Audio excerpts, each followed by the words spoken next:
Assalamualaikum warahmatullahi wabarakatuh. Perkenalkan, nama saya Lulus Triana Pangesti, JGP Angkatan 10 Kabupaten Madiun. Kali ini saya akan mempresentasikan aksi nyata modul 1.4 budaya positif. Selanjutnya saya akan memperkenalkan fasilitator saya adalah Ibu Febriana NA, kemudian pengajar praktek Ibu Nihen Astariah. Selanjutnya saya melaksanakan sosialisasi, menyebarkan pemahaman dan penerapan pengalaman budaya positif modul 1.4 pada rekan sejawat. Assalamualaikum warahmatullahi wabarakatuh. Yang berhormat Kepala SDM Wayat 03, Bapak Ibu Guru SDM Wayat 03 yang berbahagia pada kesempatan hari ini. Marilah kita panjatkan puji syukur kehadirat Allah SWT karena pada siang hari ini kita masih diberikan kesehatan untuk melakukan kegiatan aksi nyata diseminasi modul 1.4 budaya positif. Tak lupa salawat dan salam kita haturkan kepada junjungan Nabi Muhammad SAW yang kita nanti sampaikan di akhir zaman. Allahumma amin. Bapak Ibu Guru SDM Wayat 03 yang berbahagia, mengharap ridho dari Allah, marilah kita buka kegiatan ini dengan bacaan basmalah bersama-sama. Alhamdulillah, pada hari ini saya Lulus Triana Pangesti, JGP Angkatan 10 Kabupaten Madiun, diberikan kesempatan untuk memaparkan aksi nyata diseminasi modul 1.4 budaya positif. Saya ini memang diberikan tugas untuk mempresentasikan kepada rekan-rekan sejawat karena sudah menyelesaikan modul 1. Ini merupakan tugas akhir dari modul 1, yaitu budaya positif. Langsung saja ya Bapak Ibu.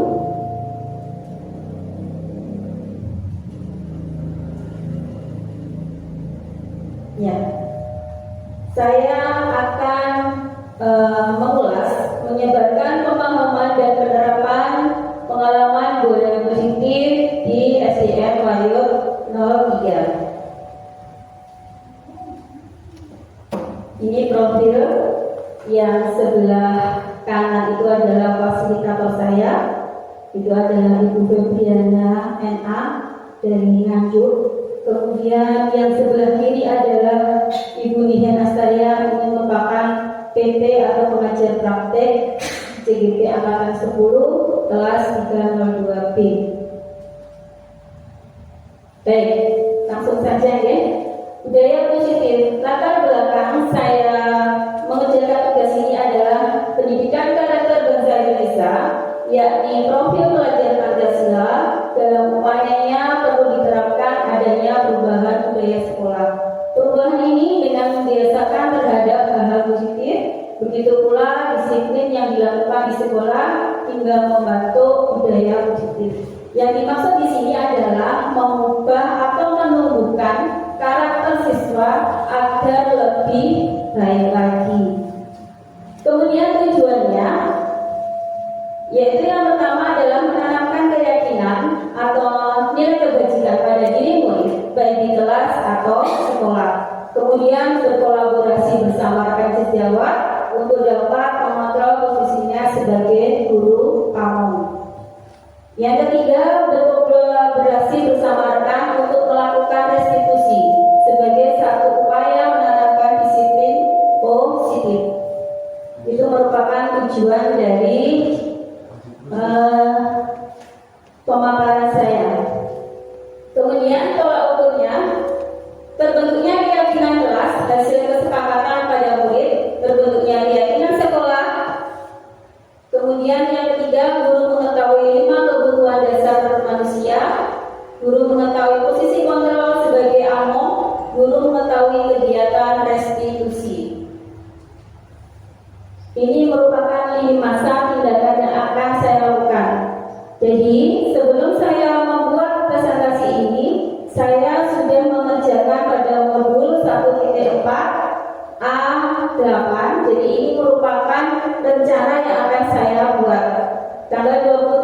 Mei sampai 3 Juni 2024 menyusun keyakinan kelas dan menerapkan posisi kontrol sebagai manajer. Kemudian tanggal 3 Juni sampai 8 Juni 2024 melakukan sosialisasi budaya positif kepada rekan sejawat di sekolah secara luring atau daring yang saya lakukan seperti hari ini. Dukungan apa saja yang saya butuhkan? Ya, melalui kolaborasi dan komunikasi yang baik dengan pihak sekolah akan memperoleh berupa dukungan sarana dan prasarana, waktu, komitmen bersama rekan sejawat dan murid. Nah, sekarang saya ingin Bapak Ibu guru yang hadir di sini untuk mengangkat tangannya. Ya, mengangkat tangannya satu saja. Ya, nanti kalau setuju, ini dikepalakan ya, dikepalakan tangannya. Ya, tangannya dikepalakan semuanya. Nanti kalau setuju, tangannya telunjuk diacungkan. Tapi kalau tidak setuju, berarti tetap mengepal. Ya, mengerti? Ya. Ya. Sekarang saya mau bertanya, apakah Bapak Ibu yang hadir di sini setuju hukuman dapat mendisiplinkan siswa? Ayo angkat dulu. Ya. Siapa yang setuju? Tunjuknya. Kalau setuju. Oh, berarti tidak ada yang setuju. Kemudian yang kedua, pemberian hadiah meningkatkan prestasi siswa. Siapa yang setuju? Yang tidak setuju siapa? Tidak ada. Berarti Bapak Ibu guru sini pasti selalu memberikan hadiah untuk muridnya. Good ini. Terus kemudian guru harus mampu memberikan solusi setiap masalah atau keluhan siswa. Siapa yang setuju? Setuju semuanya. Ini pasti akan setuju semua. Jadi semua masalah siswa pasti akan dikeluhkan kepada wali kelasnya atau Bapak Ibu guru yang dirasa dapat menyelesaikan masalahnya. Ya. Kemudian guru berperan sebagai teman. Siapa yang setuju? Guru sebagai, hati-hati ya. Guru berperan sebagai teman itu biasanya tantangannya apa? Guru sebagai teman itu kita bisa membuat siswa jadi mengerti dasar siswa bagaimana anaknya, terus kita bisa mengetahui bagaimana cara kita untuk mengatasi anak tersebut apabila suatu saat anak tersebut memiliki masalah. Bagus sekali tanggapannya dari Bu Anggun.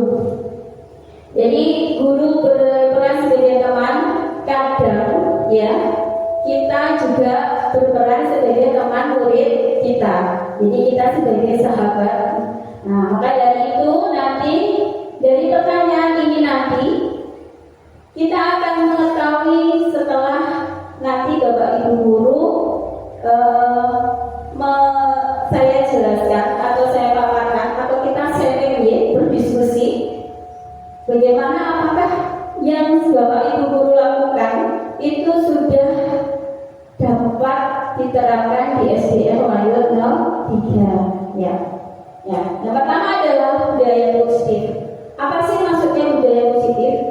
Budaya positif itu adalah nilai-nilai dan kebiasaan-kebiasaan di sekolah yang berpihak pada peserta didik agar mereka dapat berkembang menjadi pribadi yang kritis, penuh hormat dan bertanggung jawab. Jadi semua perilaku dan tata krama atau tutur kata dari peserta didik itu harus bertanggung jawab, bebas tapi bertanggung jawab. Jika tidak bertanggung jawab akan merugikan siapa Bapak Ibu? Merugikan orang lain atau temannya. Jadi harus bertanggung jawab. Kemudian perubahan paradigma untuk membangun budaya yang positif, sekolah perlu menyediakan lingkungan yang positif, aman dan nyaman agar murid-murid berpikir, bertindak dan menciptakan dengan merdeka, mandiri dan bertanggung jawab.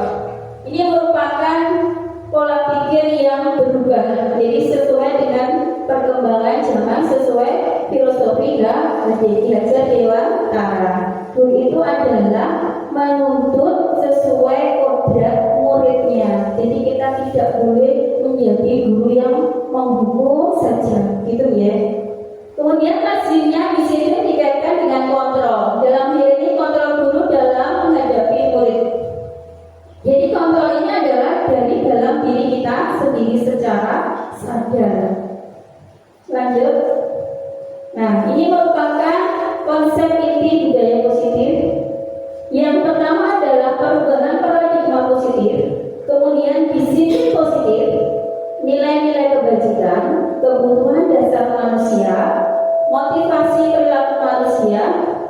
Posisi kontrol guru, keyakinan kelas, dan segitiga restitusi. Nanti kita akan jabarkan satu per satu. Sudah capek Bapak Ibu guru. Ini ada SPG untuk penyamaran kita. SPG-nya adalah clue-nya tongkat tegak lurus. Jika lantai itu 5, jika keramik itu 7. Pertanyaannya, botol berapa botol? Siapa yang bisa? Clue-nya adalah tongkat tegak lurus. Jika lantai itu 5, jika keramik 7, ya. Pertanyaannya, botol berapa ya?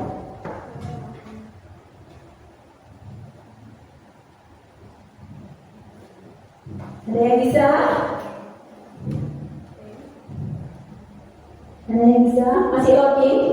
Buka lidah, coba jawab saja Bu. Salah tidak apa-apa. Jangan takut toh. Ayo, jawab yuk. Tidak. Ada di sini, di sebelah sini. Kuning room, berapa kuning room? Senyum aja dari tadi. Berapa Bu? 12 sama kek. Bu Yuli berapa yuk? Siapa yang benar kali? Berapa? Jatuh? 9. 12, 3, 9, 12, 2. Kita lihat ya. Clue-nya apa? Nih, tongkat tegak lurus yang berbentuk huruf yang berbentuk tongkat tegak lurus apa? Iya. Berarti kalau botol berapa? 3. Siapa yang jawab 3 tadi? Nanti dapat nilai di sini ya. Benar. Ini bisa diberikan kepada peserta didik ya waktu pembelajaran ya Bapak Ibu ya. Kemudian kita lanjutkan Bapak Ibu. Ini merupakan pembelajaran dengan paradigma baru yang sesuai dengan profil pelajar Pancasila. Sekarang saya mau nanya, profil pelajar Pancasila ini yang guru kelas 4 ini pasti sudah paham betul. Ada berapa pilar Bu? 6. Ada 6 pilar, betul sekali. Yang pertama adalah beriman dan bertakwa kepada Tuhan yang Maha Esa dan berakhlak mulia. Itu otomatis. Kemudian yang kedua apa? Ya, berkebinekaan global. Kemudian yang ketiga bergotong royong. Bergotong royong ini tidak terus angkat-angkat, disuruh ngangkati botol, tidak ya Bu, kursi bangku, tidak ya. Ini adalah bekerja sama atau berkolaborasi. Sekarang istilahnya berkolaborasi. Kemudian yang keempat adalah kreatif, bernalar kritis dan mandiri. Pembelajaran dengan paradigma baru merupakan pelajaran yang dirancang berdasarkan prinsip pembelajaran berdiferensiasi sehingga peserta didik belajar sesuai kebutuhannya berdasarkan tahap perkembangan sesuai teori psikologi modern untuk mewujudkan profil pelajar Pancasila. Nih, yang sering didengung-dengungkan hari ini adalah pembelajaran berdiferensiasi, ya, pembelajaran yang berpihak pada murid. Contohnya apa? Contohnya kita berdiskusi dalam kelompok-kelompok kecil. Itu yang sekarang ini didengung-dengungkan adalah pembelajaran yang berpihak pada murid sesuai dengan kebutuhan siswa. Kemudian selanjutnya adalah merubah paradigma stimulus respon ke pendekatan teori kontrol. Menurut stimulus respon itu berarti yang lama ya, yang ini stimulus responnya lama. Kemudian teori kontrol ini adalah yang baru.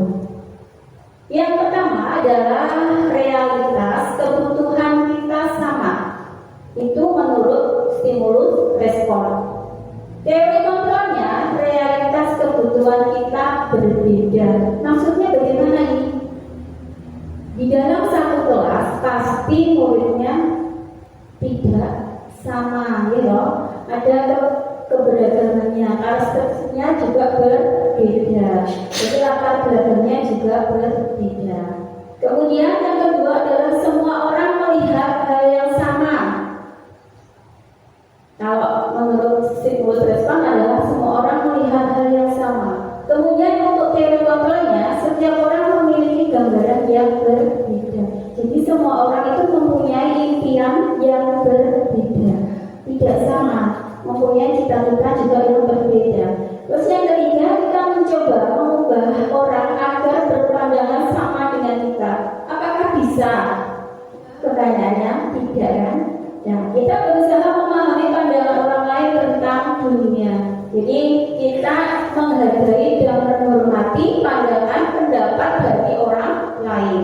Kemudian perilaku buruk dilihat sebagai suatu kesalahan. Yang teori kontrolnya, semua perilaku memiliki tujuan. Jadi setiap perilaku itu ada alasannya. Contoh nyata, ketika anak mengejek temannya, misalnya seperti itu ya, di kelas, tapi dia juga memiliki alasan. Kita tanya dulu, jangan kita marahi terlebih dahulu. Kita tanya, kenapa kamu mengejek temanmu? Nah, dia mungkin punya alasan. Alasannya apa? Mungkin bisa dia merusakkan tempat pensil saya, Bu. Dia meminjam mobil saya sampai rusak, Bu. Nah, itu alasannya. Atau dia mengejek terlebih dahulu, atau ngejek dulu ya. Kemudian sampai mana itu tadi ya?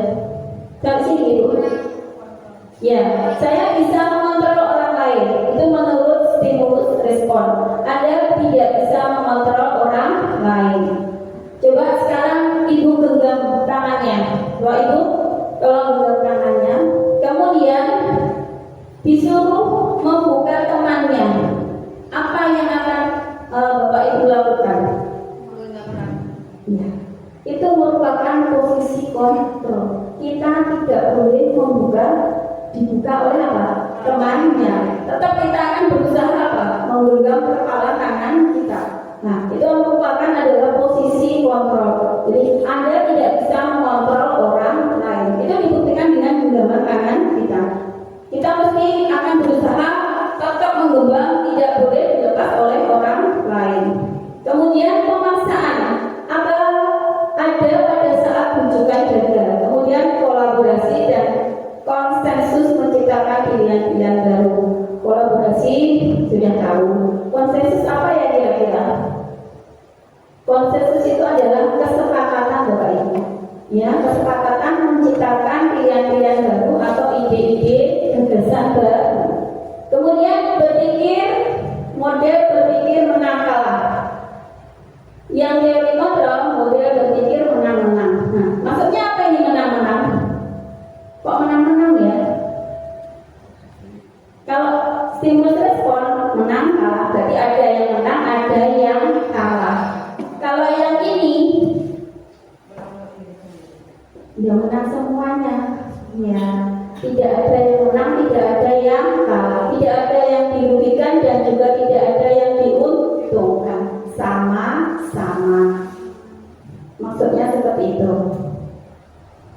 Nah, ini adalah tadi yang poin yang kedua, yaitu disiplin positif. Disiplin positif itu berasal dari kata disiplina yang artinya belajar. Oh, ternyata disiplin itu adalah belajar. Disiplin mengacu diri yang memiliki tanggung jawab terhadap apa yang dilakukannya berdasarkan nilai-nilai yang diyakininya.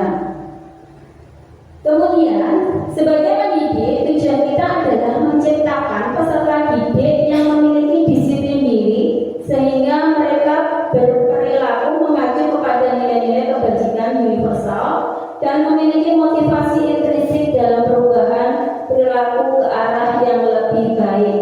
Nih, di sini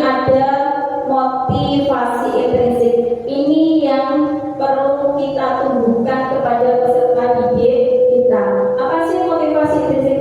Motivasi intrinsik itu adalah kesadaran dari diri kita sendiri. Ya, kalau kita sudah sadar untuk disiplin datang tepat waktu, nah itu merupakan motivasi intrinsik kita sudah bagus. Mungkin gini, kepala sekolah itu besok kepala sekolah rapat di dinas, saya datang agak siang. Pernah terjadi seperti itu Bapak Ibu? Iya, saya juga pernah. Nah, itu berarti kita belum memiliki motivasi apa? Intrinsik, yaitu kesadaran diri sendiri. Jadi, kalau kita sudah memiliki motivasi intrinsik, maka kita sudah memiliki poin disiplin positif. Kemudian disiplin positif merupakan salah satu cara penerapan disiplin yang bertujuan untuk menumbuhkan. Nah, ini kesadaran serta memberdayakan peserta didik tanpa imbalan, penghargaan, ancaman atau hukuman.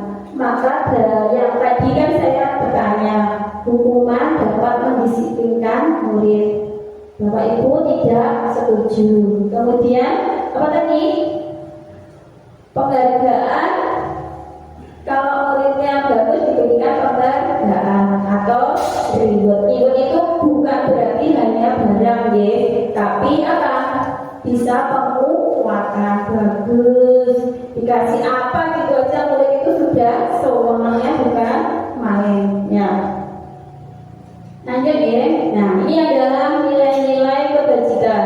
Nilai-nilai yang disepakati bersama lepas dari suku bangsa, agama, bahasa maupun latar belakangnya. Nah, di sini nanti nilai-nilai kebajikan. Nilai kebajikan ini yang akan dibuat keyakinan kelas atau kesepakatan ke kelas. Nah, ini nilai-nilai kebajikan apa saja? Nanti kita lihat ya. Terdiri dari profil pelajar Pancasila. Sekarang ini kita pembelajarannya pasti sudah sesuai dengan profil pelajar Pancasila ya. Umar itu kurikulum merdeka. Nanti kelas 3 dan 6 akan berubah jadi Umar juga. Ini yang tampilan tadi tidak perlu saya bacakan ya, yang profil. Kemudian yang ibu Primarius program PDT. Nah, ini menurut ini toleransi, rasa hormat, integritas, mandiri, menghargai, antusias, empati, keingintahuan, kreativitas, kerjasama, percaya diri, dan komitmen. Ini menurut ini ya, menurut Ibu. Kemudian 9 pilar karakter Indonesia Heritage Foundation (IHF).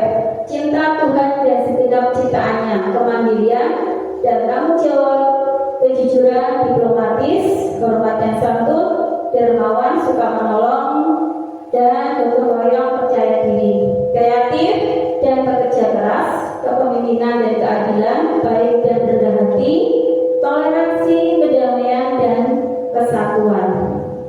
Jadi menurut siapapun itu nilai-nilai kebajikan itu apa Bapak Ibu? Positif. Yeah. Nah, ini merupakan poin yang keempat, kebutuhan dasar manusia. Apakah kita mempunyai kebutuhan? Iya. Kebutuhan apa? Kebutuhan primer, sekunder, dan tersier. Iya. Begitupun juga peserta didik ya.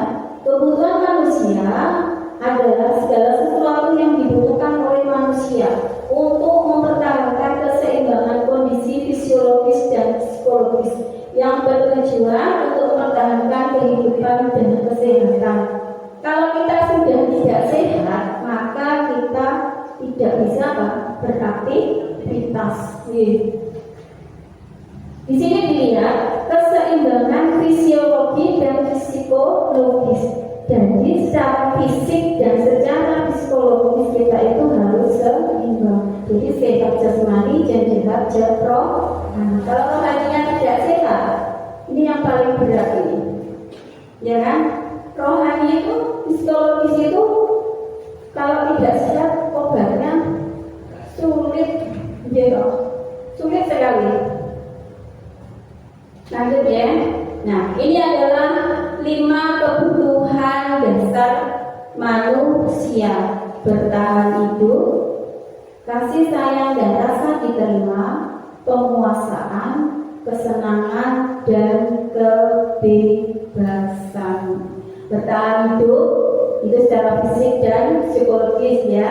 Kasih sayang, manusia itu juga perlu kasih sayang. Kemudian penguasaan, kita seolah-olah akan menguasai diri kita dan bisa menguasai orang lain. Itu pasti ada perasaan seperti itu. Kesenangan, siapa yang hari ini tidak bisa tertawa, merenung aja. Nah, itu juga kesenangan. Terus kebebasan, kita juga perlu kebebasan untuk memilih. Nah, pertanyaannya, ada pertanyaannya lagi. Yang pertama, Ibu Ambar, guru wali kelas 2, mengeluhkan Doni sering meminta bekal makan temannya. Pertanyaannya, kasus nomor 1 itu sesuai dengan poin yang mana ya? Yang bertahan hidup, penguasaan, kesenangan, kebebasan, atau kasih sayang Bapak Ibu? Ibu Ambar, coba cermati dulu. Meminta bekal makan temannya, itu termasuk kebutuhan dasar yang mana? Iya, bertahan hidup. Kemudian kasus kedua, Doni merasa hebat ketika temannya patuh pada perintahnya. Nah, itu kasus yang mana? Kebutuhan dasar yang mana? Penguasaan, dia ingin menguasai temannya. Kemudian yang kasus ketiga, beberapa boleh memilih menggambar pemandangan apa? Kebebasan. Doni melihat reaksi temannya sambil tertawa. Iya, kesenangan. Kemudian yang kelima, Doni merasa senang saat temannya memberi perhatian. Nah, kasih sayang. Ini biasanya ada di kelas rendah yang dikasih sayang. Lanjutnya, poinnya, motivasi perilaku manusia untuk menghindari ketidaknyamanan atau hukuman, untuk mendapatkan imbalan atau penghargaan dari orang lain. Kemudian yang ketiga, untuk menjadi orang yang mereka inginkan dan menghargai diri sendiri dengan nilai-nilai yang mereka percaya. Nah, yang poin pertama dan poin kedua ini masih sering kita jumpai, gitu. Ini untuk menghindari ketidaknyamanan hukuman itu masih ada. Kemudian untuk mendapatkan imbalan atau penghargaan dari orang lain. Nah, ini aku kalau juara 1 dapat hadiah. Nah,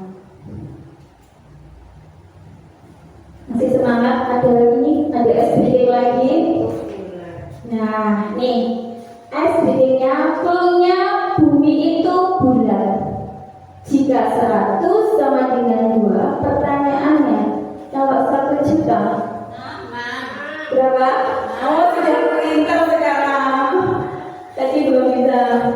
Kalau 1.000 rupiah berapa? 3. Berapa? 3. Loh, semua jawab 3. Ada yang di bawah lain? 5. Kan ada rupiahnya? Iya, Bapak Ibu tidak mendengarkan saya bilang rupiah. Rupiah itu adanya 0, ada komanya. Nah, itu jebakan ya. Kemudian poin selanjutnya, konsep disiplin dengan identitas gagal. Ini ada hukuman ya, menyakitkan, tidak nyaman, murid takut, memaksa, murid menyembunyikan kesalahan, dan murid menjadi rendah atau murid menjadi tidak percaya diri. Nah, hukuman ini bisa secara fisik atau secara psikologis. Kalau secara fisik bagaimana? Dipukul, ya kan? Dijerit, dijewer. Tapi kalau secara psikologis, ini yang berhati-hati. Kadang-kadang kita tidak sengaja mengeluarkan kata-kata yang menyakitkan hati. Itu sampai besok, sampai besar itu masih melekat. Bapak Ibu pernah begitu? Pasti pernah. Saya sendiri juga pernah. Semua orang pasti mengalami. Jadi sakit hatinya itu sampai keluar. Kalau dijilat kan cuma sebentar sudah sembuh. Tapi kalau secara psikologis itu sakit hatinya dibawa sampai tua mungkin ya. Kemudian penghargaan tidak efektif, merusak hubungan, sifat iri, mematikan kreativitas, membungkuk dengan sistem ranking, merampas hak menghargai dirinya. Nih yang sering memberikan apa? Hadiah. Ini tidak efektif ternyata. Kemudian merusak hubungan, sifat iri. Berarti sifat iri antara teman. Aku gak dikasih, kayak dikasih gitu, ya. Kemudian mematikan kreativitas, menghukum dengan sistem ranking. Kalau dulu kan kurikulumnya di ranking ya, juara 1, 2, 3. Terus merampas hak dan menghargai dirinya. Ini konsep disiplin dengan identitas sukses, ya, konsekuensi dan restitusi. Ini yang diharapkan di calon guru penggerak bisa menerapkan restitusi. Saya harap nanti juga di SD 23 bisa diterapkan restitusi untuk menerapkan konsep disiplin dengan identitas sukses. Yang pertama adalah konsekuensi. Penguatan jangka panjang perlu monitoring berkelanjutan. Stimulus respon atau rangsangan, ya. Murid menghormati peraturan, kehilangan waktu untuk merenungi kesalahan. Ini saya baca di TikTok atau apa ya? Ada one day one child, jadi satu hari untuk mendengarkan satu orang murid. Ternyata mendengarkan itu yang dibutuhkan oleh murid. Itu pasti seru itu. Jadi keluhannya apa, muridnya didengarkan saja loh, mereka sudah senang. Berarti itu apa? Curhat ya biasanya ya. Nah ini restitusi. Murid bertanggung jawab untuk perilakunya, fokus pada pemecahan masalah jangka panjang. Murid menghormati dirinya dan orang lain. Teori kontrol, dirinya memegang kontrol seperti genggaman tangan kita ya. Murid bersemangat untuk memperbaiki kesalahan. Lanjut konsep disiplin pendekatan restitusi, sebuah cara menanamkan disiplin positif pada murid. Pengertian restitusi menurut dosen, proses menciptakan kondisi bagi murid untuk memperbaiki kesalahan mereka sehingga mereka bisa kembali pada kelompok mereka dengan karakter yang lebih kuat. Ada pepatah, semakin banyak masalah kita semakin kuat, ya. Ini seperti pengertiannya restitusi, ya. Ciri-ciri restitusi bukan untuk menebus kesalahan, namun untuk belajar dari kesalahan. Nah, ini proses belajarnya itu yang kita harapkan untuk menjadi lebih baik. Memperbaiki hubungan, tawuran bukan paksaan. Restitusi menuntun untuk melihat ke dalam diri, jadi merefleksi diri sendiri. Restitusi mencari kebutuhan dasar yang mendasari tindakan. Restitusi diri adalah cara yang paling baik. Restitusi fokus pada karakter bukan tindakan. Karakter itu bisa jujur, percaya diri, bertanggung jawab gitu ya. Kemudian restitusi fokus pada solusi. Nah, biasanya orang itu bisa menyalahkan tanpa memberikan solusi. Sebaiknya kita sebagai pendidik, sebagai guru, kita bisa menyalahkan atau mengatasi masalah, tapi kita juga harus bisa menemukan apa? Solusi. Baiknya begini. Jadi jangan selalu menyalahkan saja. Kemudian restitusi mengembalikan murid yang berbuat salah pada kelompoknya.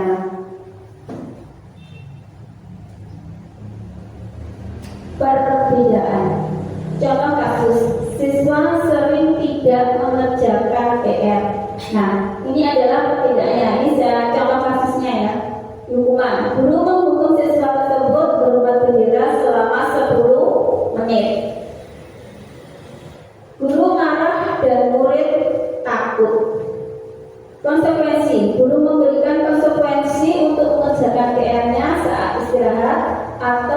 mengerjakan sebanyak 3 kali lipat. Guru kasihan ini. Guru tegas dan siswa menghormati peraturan. Peraturan itu dibuat oleh siapa, Bapak Ibu? Disepakati bersama oleh guru dan disepakati. Peraturan itu dibuat oleh orang lain. Maka ada kata-kata peraturan itu untuk dilanggar. Itu kan ada ya, ada itu. Nah, peraturan itu dibuat oleh orang lain. Jadi misalkan sebuah rapat itu peraturan. Tapi kalau keyakinan kelas itu adalah kesepakatan. Itu bedanya. Ya. Restitusi, guru menanyakan keyakinan kelas atau dirinya dan membantu siswa menyelesaikan masalahnya. Kemudian guru terbuka. Nah, ini ekstrovert, jangan introvert ya. Dan siswa menghormati dirinya dan orang lain. Sudah capek? SBD lagi, Bu. Pertanyaannya berbeda. SBD-nya berpikir sebelum menjawab. Pertanyaannya, jika ayam sakit berobat kemana? Jika ayam sakit, berobatnya kemana? Punya ayam, Bu? Punya. Kemana ya? Mancing, Bu, dimasak. Disembelih katanya, dicampur dimasak. Ada yang tahu? Bu Lida? Ayamnya sakit berobat kemana, Bu Lida? Dokter hewan. Oh, dokter hewan, betul. Terus Bu Nikrum, ayamnya sakit berobat kemana? Enggak punya ayam mesti. Punyanya soto. Iya betul, di pagi. Ya. Bu Aku punya ayam? Punya pasti. Dikasih obat. Jika ayam sakit, nggak usah diobatin lah. Biarkan saja. Jangan saja. Ya. Dibeli. Dibeleh. Oh, sudah Dibeleh. Jika ayam sakit, berobatnya kemana? Jawabnya Bu. Ayam tidak mungkin Jawabnya bisa. Iya. Pertanyaan dia loh. Berpikir sebelum menjawab. Jawabnya tadi kemana? Dokter kan? Nah, sebelum menjawab kan dia berpikir. Nah ini berpikir. Pertanyaan berpikir sebelum jawab. Apa yang dipikirkan sebelum menjawab? Nah itu jawabannya. Tadi opo ya? Iya, berarti jawabannya apa ya itu? Betul. Jadi kalau yang kamu jawab, kamu tadi sebelum makan kemana? Nah, sebelum makan pagi kemana? Berarti jawabnya yang tadi kan berpikir sebelum menjawab. Jawabannya yang benar itu bukan jawabannya. Jadi sebelumnya itu jawabannya. Nah, ini adalah 5 posisi kontrol restitusi. Sebagai penghukum, sebagai pembuat rasa bersalah, sebagai teman, sebagai pemantau, dan yang terakhir sebagai manajer. Kira-kira Bapak Ibu guru yang hadir di sini sebagai apa ya? Pilihnya salah satu. Tidak boleh juga. Sekarang posisinya Bapak Ibu guru sebagai apa ya? Penghukum, teman, pembuat rasa bersalah, pemantau, atau manajer. Kalau manajer ini yang very good ya. Kalau Bapak Ibu sudah pada posisi ini yang paling bagus ya. Jadi 1, 2, 3, 4, dan 5. Ini yang diharapkan kita sebagai pendidik, sebagai manajer. Nanti akan kita lihat. Contoh penerapan 5 posisi kontrol. Siswa tidak memakai atribut lengkap saat upacara bendera. Nah, ini sering kita jumpai ya waktu hari Senin itu anak-anak tidak memakai topi, tidak memakai dasi, gitu ya, tidak lengkap, tidak memakai ikat pinggang. Sebagai penghukum, patuhi aturan sekolah lalu berdiri di depan barisan. Siapa yang masih melakukan seperti itu? Tidak membawa buku, tidak membawa Asmaul Husna buku, itu berdiri. Siapa yang masih melakukan seperti itu? Berarti dia masih menjadi penghukum. Nih, posisinya. Ya Bu, ibu. dunia. Kemudian sebagai pemantau, kamu sudah melanggar apa peraturan dan konsekuensinya? Nih pasti nih pasti biasanya. Apa konsekuensinya? Kalau sudah melanggar, nah gitu. Kemudian sebagai teman adalah yang tertib buat guru bangga. Kali ini tidak apa-apa, kamu salah. Sabar ini Bu Yuli nih sebagai teman. Oh iya. Kemudian membuat rasa bersalah. Beberapa kali Bu Guru harus memberitahu kamu, Bu Guru kecewa sama kamu. Ini Bu Nero ini biasanya. Kemudian manajer, apakah kamu tahu kesalahanmu? Kira-kira bagaimana kamu akan memperbaiki kesalahan ini? Nah, ini ya. Nah, itu saya itu. Bangga dengan saya sebagai manajer. Bercanda Ibu. Nah, ini adalah keyakinan kelas. Keyakinan kelas mengapa tidak peraturan kelas saja? Nah, mengapa kita memiliki peraturan tentang penggunaan helm pada saat mengendarai kendaraan roda 2 atau motor? Mengapa? Ini namanya peraturan, ya kan? Nih peraturan. Mengapa kita memiliki peraturan tentang penggunaan masker dan mencuci tangan setiap saat? Ini merupakan kesadaran. Ya. Kemudian kegiatan membuat keyakinan kelas, guru bersama siswa membuat keyakinan. Nah, ini yang sudah kemarin saya lakukan di kelas 6, ya, berdiskusi. Caranya seperti ini ya Bu. Berdiskusi tentang peraturan, kita tulis saja di box-sheet biar anak-anak menuliskan apa sih yang disepakati. Kemudian menyusun peraturan menjadi keyakinan. Jadi kita memilah. Jadi biasanya anak menulis itu menurut pendapat yang kita rapikan menjadi yang bagus dan disepakati oleh semua kelas, semua warga kelas. Kemudian menempelkan keyakinan di kelas. Nah, ini untuk biar mereka mengetahui dan membaca setiap hari. Kita tempel. Contoh keyakinan kelas, ini contohnya. Disiplin waktu, menjaga tugas dan seragam, saling menghormati dan menyayangi, mandiri dan bertanggung jawab, menjaga kebersihan, tidak mengejek teman, aktif dalam pembelajaran. Nah, untuk terakhir SPT-nya Bapak Ibu, biar tidak ngantuk. Semakin kesini semakin ngantuk. SPT-nya, Rina berusia 20 tahun. Dia memiliki adik yang usianya setengah dari dirinya, yaitu jika saat ini umur Rina 40 tahun, berapa umur sang adik? 30. Pinter ya. 30 dari mana dapatnya Kak? Itu selisihnya 10. Iya. Jadi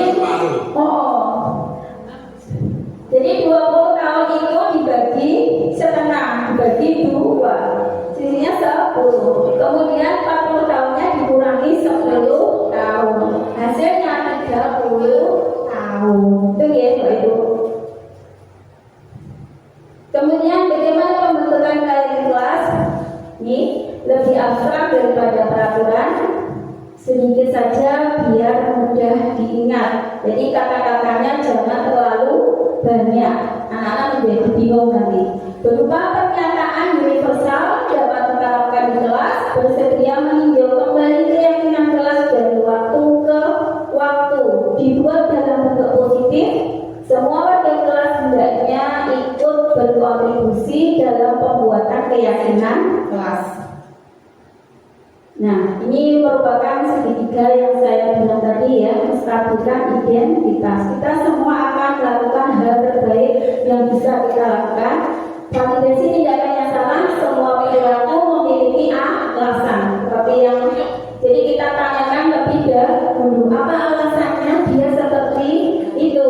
Menanyakan keyakinan, kita semua memiliki motivasi internal. Nah, motivasi internal adalah motivasi intrinsik atau kesadaran diri sendiri. Ini bentuknya segitiga restitusi.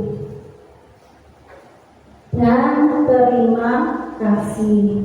Bapak Ibu, setelah saya memaparkan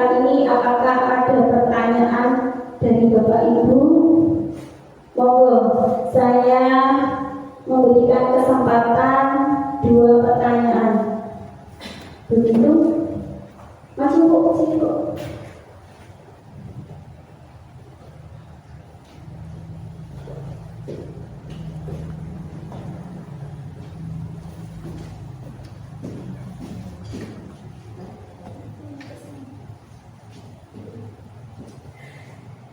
Terima kasih atas waktunya lulus.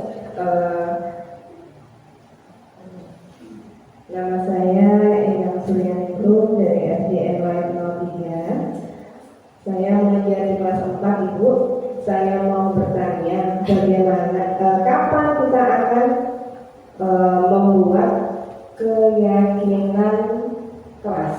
Ya, itu yang pertama.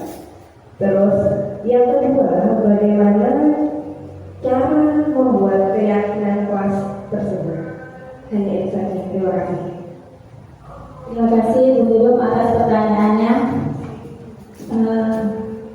Tadi pertanyaannya adalah bagaimana cara membuat keyakinan kelas dan kapan membuat keyakinan kelas. Baiknya bagaimana Bu? Cara membuat, kita kan sharing ya, ini diskusi untuk memajukan sekolah kita. Asin, coba Asin. Baiknya bagaimana Pak menurut pendapat Pak Asin? Bagaimana cara membuat dan kapan dibuat keyakinan kelas? Coba Pak, sini Pak.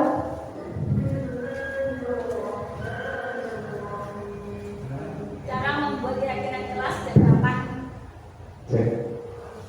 Cara membuat keyakinan kelas, kalau menurut saya dan kapannya itu sejak mulai, semisal kita semester awal baru, saya guru kelas 3, pengalaman saya sejak mengajar kelas 3 awal itu harus segera dimulai kesepakatan kelas. Pertama boleh perkenalan dulu dengan guru dan siswanya, harus sama-sama kenal, tahu alamat rumahnya, pembelajarannya sebentar dulu.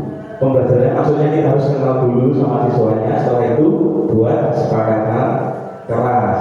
Terus cara menumbuhkan tadi apa, keyakinan kelas sama Bu.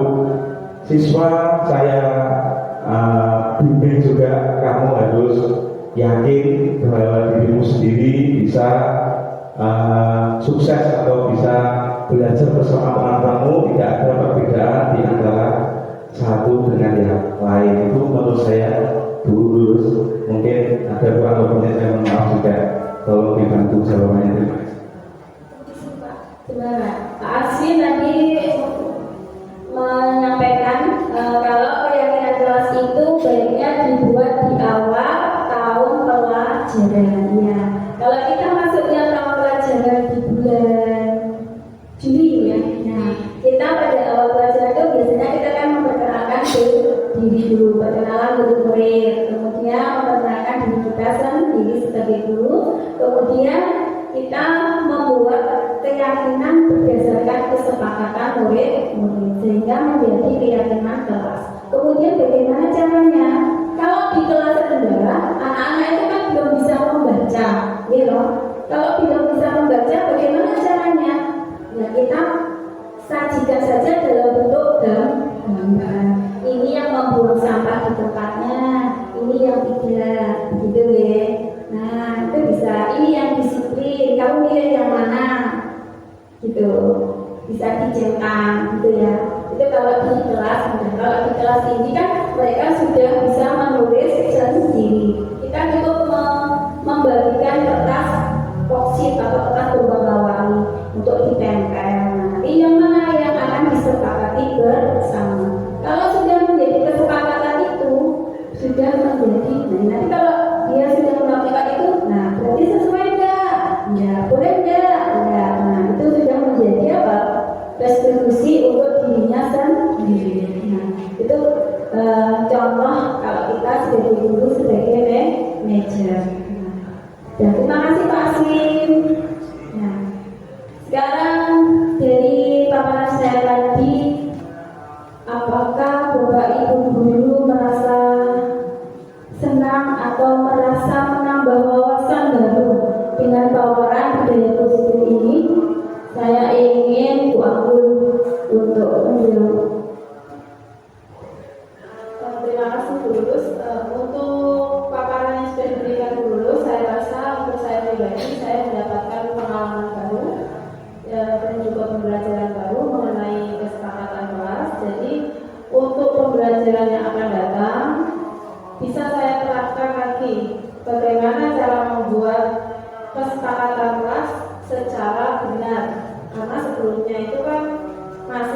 menggunakan ide-ide yang saya buat sendiri ya mungkin masih kurang bisa diterima oleh peserta didik. Nah, dengan paparan yang sudah dijelaskan oleh guru tadi, sedikit banyaknya banyak yang sangat membantu untuk saya untuk memperbaiki ke depannya bagaimana cara membuat kesepakatan kelas yang benar dan tertata lebih baik lagi. Begitu, terima kasih guru. Terima kasih rekan-rekan guru SDO yang 3 sudah meluangkan waktu, memberikan kesempatan saya untuk memaparkan atau mendiseminasi modul 1.4 budaya positif yang merupakan tugas akhir dari modul 1 guru calon penggerak Kabupaten Madiun angkatan 10. Saya ingin suaranya ya. Bergerak menggerakkan. Itu ya. Coba Bu. Nah, 1, 2, 3. Bergerak menggerakkan. Terima kasih, tepuk tangan untuk kita semua.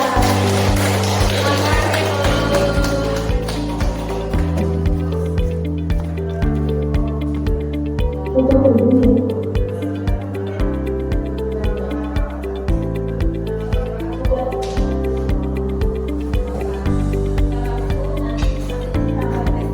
Adapun penerapan segitiga restitusi yaitu kasus pertama merusakkan barang milik teman.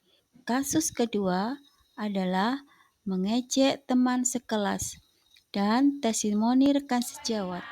Ibu, kamu tahu nggak Bu Lulus panggil ke sini kenapa? Ya Bu, saya merusakkan kotak pensil Rizky. Kamu melakukan itu pasti ada alasannya. Sekarang jelaskan sama Bu Lulus apa alasannya, Pal. Ya Bu, saya tidak sengaja. Tadi saya ingin meminjam penghapus sama Rizky tidak boleh. Terus? Ceritanya gimana, Pal? Terus saya mengambil paksa, tidak sengaja menyenggol kotak pensilnya hingga jatuh dan lunak. Ibu paham, tindakan kamu seharusnya kamu bisa meminjam ke teman yang lain. Ya Bu. Jadi, apakah tindakanmu itu sudah sesuai dengan keyakinan kelas kita, Pak? Tidak, Bu. Tidak. Keyakinan mana yang tidak sesuai, Pak? Disiplin, kita harus menghormati tanda didik, Bu. Pintar, kamu masih ingat keyakinan kelas kita. Apakah kamu menyadari kesalahanmu, Pak? Ya, Bu. Apakah kamu punya solusi bagaimana menyelesaikan masalah ini? Ya Bu, saya akan memperbaikinya kelas. Baik, tindakan kamu itu bagus. Berarti kamu sudah menerapkan keyakinan kelas yaitu saling menghormati dan tertib, juga disiplin. Selanjutnya nanti kalau pinjam kamu harus minta izin dulu ya. Ya Bu, saya akan berusaha. Baiklah, sekarang kamu boleh kembali ke kelas dan belajar dengan teman-teman yang lain. Baik Bu, terima kasih. Selamat pagi ya. Kamu tahu mengapa dipanggil ke sini? Apa yang kamu lakukan sehingga kamu saya panggil? Baik, kamu mengolok-olok Renata itu pasti ada alasannya. Alasannya apa, Pin?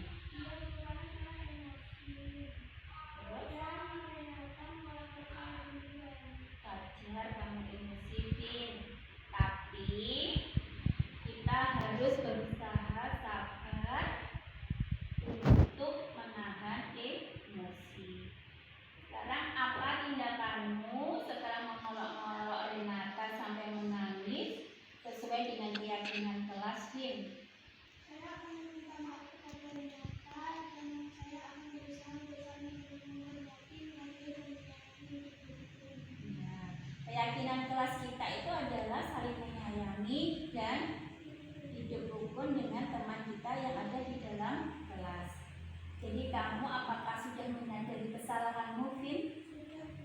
Kira-kira apakah kamu punya solusi bagaimana menyelesaikan masalah kamu dengan Renata? Saya akan meminta maaf kepada Renata. Baik, tindakanmu sudah bagus. Ibu harap kamu bisa menjadi orang yang lebih sabar lagi dan menjaga kerukunan dan saling menyayangi di dalam kelas. Baiklah, sekarang kamu boleh kembali ke kelas. Assalamualaikum warahmatullahi wabarakatuh. Perkenalkan, nama saya Anggun Roselaviar. Saya bekerja di SDN Wayut 03. Saya juga sebagai teman sejawat dari Ibu Lulus Triana Pangesti. Dari paparan yang telah dilakukan oleh Ibu Lulus tadi, saya mendapatkan banyak ilmu yang dapat membuat saya lebih berkembang lagi. Paparan tersebut memunculkan ide-ide baru bagi saya untuk dapat mengubah cara saya yang lama dalam membangun budaya positif dan keyakinan kelas, sehingga dapat tercipta pembelajaran yang lebih menyenangkan lagi bagi peserta didik. Demikian yang dapat saya sampaikan. Tetap semangat, guru penggerak. Wassalamualaikum warahmatullahi wabarakatuh. Demikian presentasi dari saya, modul 1.4 Budaya Positif. Terima kasih. Salam guru penggerak. Wassalamualaikum warahmatullahi wabarakatuh.